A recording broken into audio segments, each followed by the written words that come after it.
O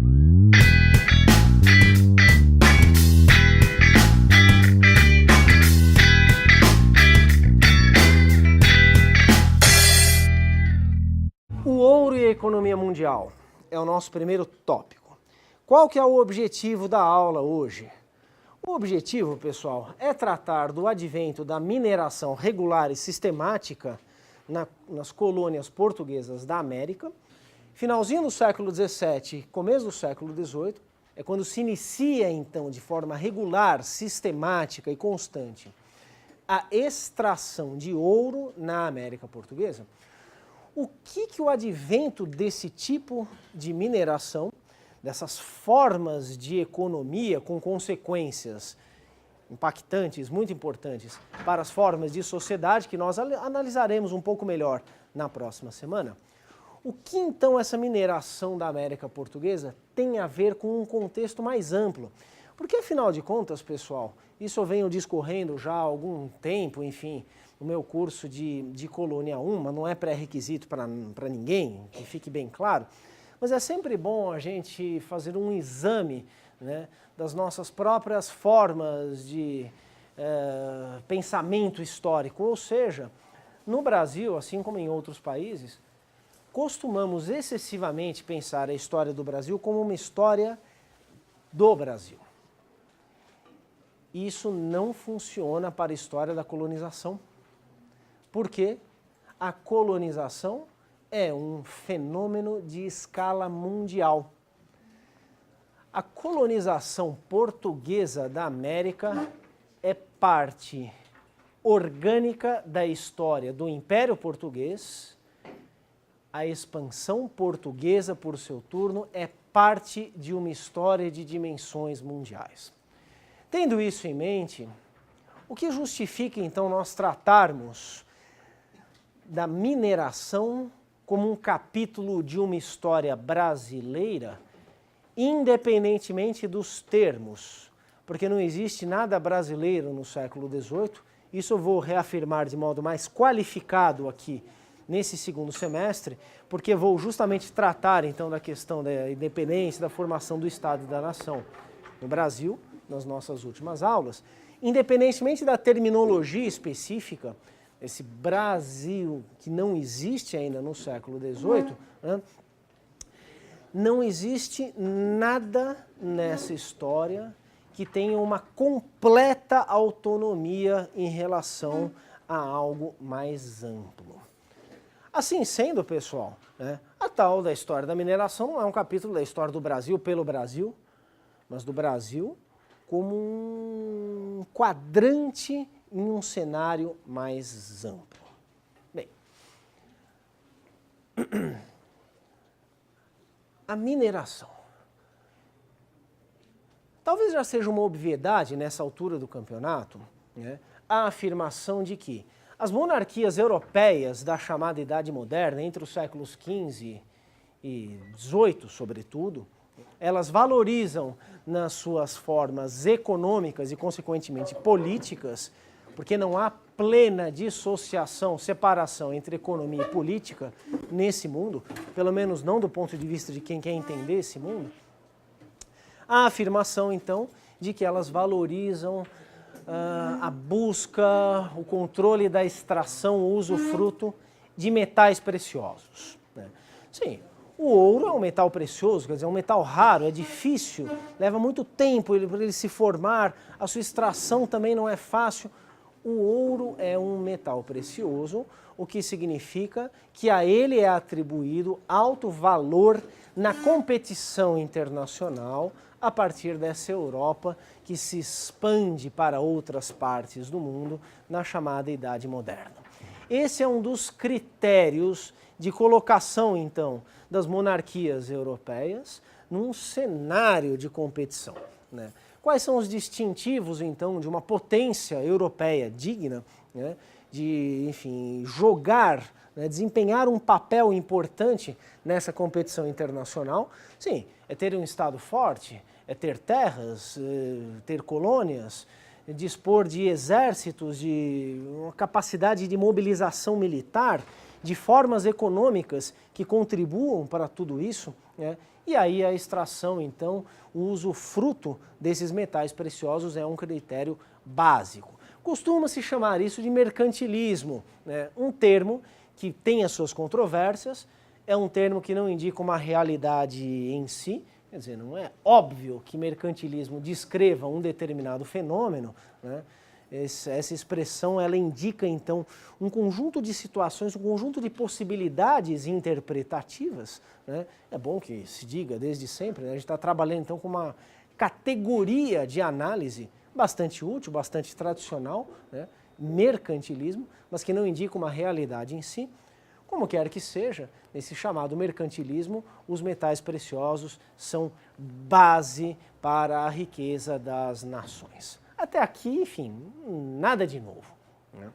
No entanto, nós veremos, né, em que estágio se encontra essa competição internacional focada na Europa, desdobrada a partir da Europa, nessa passagem do século XVII para o século XVIII, que coincide cronologicamente, isso não é um acaso, não é uma simples coincidência temporal, com o advento, então, dessa mineração no Brasil de modo regular, de modo sistemático e em grande escala.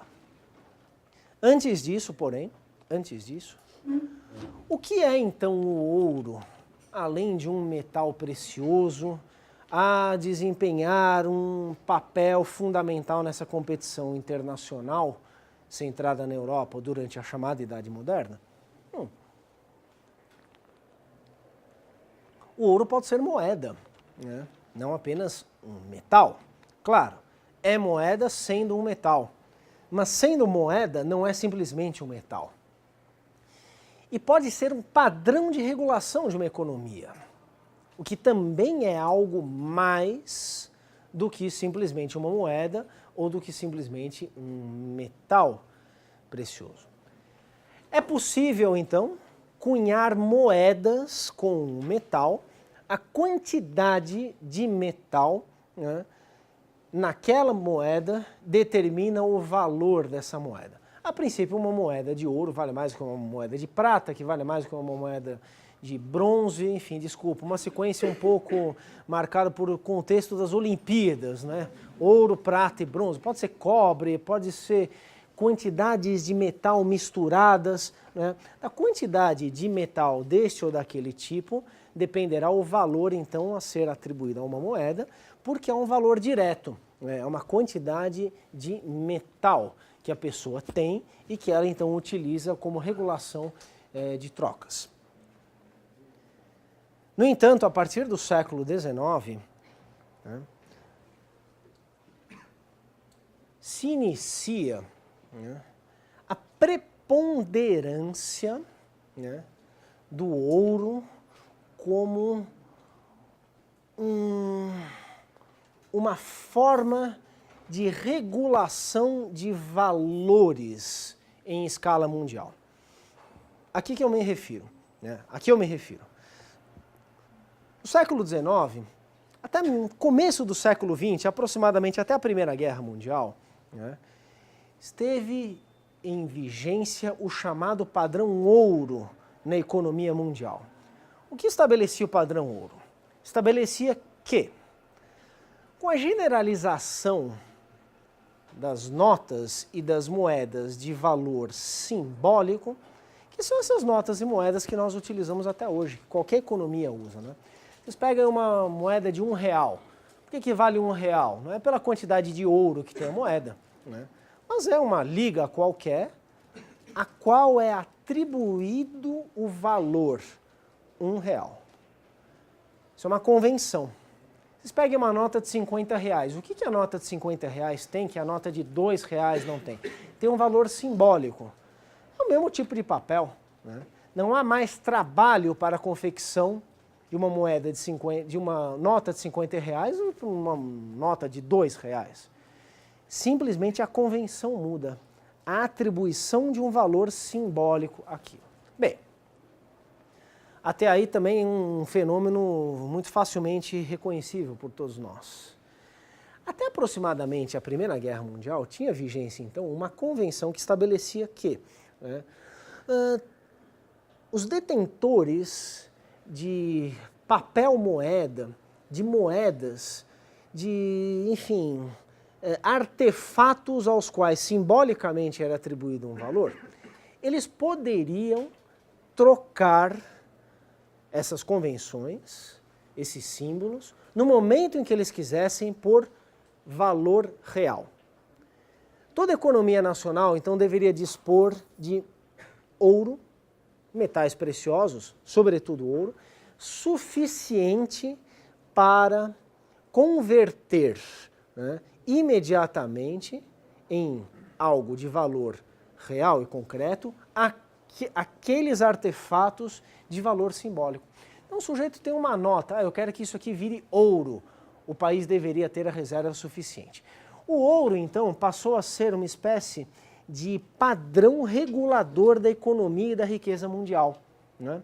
Os estoques em ouro determinariam, né, o caráter pujante, o caráter mais próximo do valor real daqueles artefatos de valor simbólico de uma determinada economia. Quantidade de ouro, estoque de ouro. Primeira Guerra Mundial, isso sofreu um colapso, né? Esse sistema econômico e financeiro mundial foi reorganizado finalmente em 1944, nas famosas conferências de Bretton Woods, né, nas quais ficou estabelecido que o padrão ouro seria articulado a um padrão dólar. O valor do dólar passou a ser, então, um instrumento de regulação dos valores das outras moedas. Só que o dólar, por seu turno, também estava condicionado a um valor ouro. Então, uma mescla, né, do valor ouro tradicional, do padrão ouro tradicional, com o novo padrão dólar. Nós pegamos aí um rescaldo disso, mas numa economia já muito mais complexa que a economia do nosso tempo, né? Essas regulações internacionais, elas são muito mais sofisticadas, né? Hoje, enfim, o dólar não é o padrão universal de regulação dos valores. Isso foi abandonado em 1971, mas ainda nós temos um pouco um resquício disso, né? Então você vai viajar, você compra dólar, aí você chega no país, você troca lá o dinheiro. Tudo bem, mas se você quiser ir para o Peru, você pode ir no aeroporto de Cumbica, tem uma casa de câmbio lá que troca reais por soles peruanos. Você pode fazer isso sem a mediação do dólar, mas ainda é muito convencional, ainda é uma forma tradicional, reconhecida como uma certa segurança a essa regulação das trocas de valores da economia internacional pelo dólar. Vejam então que o ouro possui uma longa e importantíssima história na história da humanidade, né? É possível fazer uma história da economia mundial, uma história da formação do sistema capitalista, né, seja a partir do século XVIII, seja, essa é uma posição controversa, tem gente que não admite que o capitalismo exista ou esteja surgindo nos séculos XVII, XVI, XV, tem alguns que remontam então os fenômenos iniciais de formação do capitalismo ao século XIII.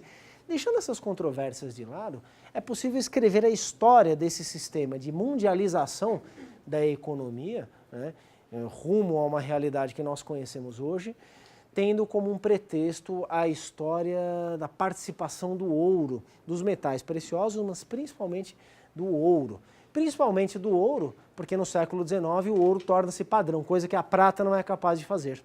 As quantidades de prata nessa economia em direção à sua mundialização são muito maiores do que as quantidades de ouro. Já vou mostrar uns gráficos, já vou, enfim, mostrar alguns números. No entanto, o valor do ouro é, na história da humanidade, sempre maior do que o valor da prata. Bem, alguns cálculos preliminares, alguns cálculos necessariamente incertos, pessoal, eles indicam que entre 1492, né, vocês sabem do que se trata essa data, até 1800, que é uma data arbitrária, né, quer dizer, o último ano do século XVIII, né. Entre 1492 e 1800, cerca de 9/10, 90%, né, de toda a prata e de todo o ouro que chegou ao continente europeu, que é o centro de difusão desse sistema mundial, veio da América. Sim, tem metais preciosos da África, tem metais preciosos em algumas regiões da Ásia, tem metais preciosos na própria Europa, né? Mas o grosso, a imensa maioria do que essa Europa dinamizou em termos de metais preciosos foi tirada da América. Outro cálculo muito aproximado, né, diz que em 1905, isso foi um estatístico francês do começo do século XX, diz que até 1905, né, todo o ouro extraído pelos europeus de outros continentes poderia ser condensado num cubo, num bloco de 12 metros de altura. É imaginável, dá para imaginar os 12 metros, não 12 metros de ouro, obviamente, né? Mas bota todo o ouro lá, né, explorado pela Europa e em outros continentes, é um blocão de 12 metros. Pode dizer, não é muita coisa. Ao longo da história, até 1905, né, sim, a quantidade pode não ser imensa, né? Se fosse montar cubos de prata, essa quantidade seria muito maior, né?